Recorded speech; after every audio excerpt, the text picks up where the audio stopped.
We don't practice it in reality that often, so in order to be proficient at it, we have to drill, as we call it, practice.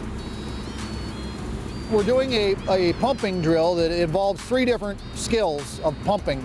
One's where we have high flow a long ways away from a fire hydrant, doesn't happen that often, and or we're not even near a fire hydrant and we have to draft water out of collapsible tanks. The one behind me is what we would call a supply pumper in a relay pumping situation. We would use relay pumping when we felt that either a hydrant was weak, meaning low pressure or low flow. We would also use it if we knew we had to lay a lot of hose in between the hydrant and where the fire was actually initially going to be pumped. But the more of it you go through, the harder it is to flow water through. So we would need the strength of a fire engine to boost that pressure to get what we would want for a desired flow at the fire. That's what this machine is doing. Where this is pumping to is the ladder truck over there.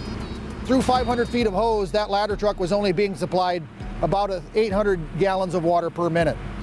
Our ideal flow out of that ladder truck is 1,000 gallons of water per minute.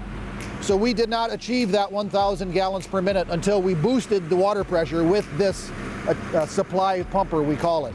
The third pumping scenario that you'll see here is simply drafting. It is unrelated to the other 2, but it is again something where we might find ourselves in a rural scenario where we don't even have the option of connecting fire hose to our attack pumper.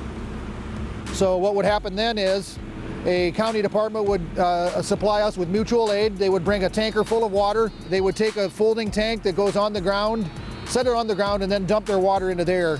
And then we have to draft water, which most people could think of sucking water, into our fire pump to then put on the fire.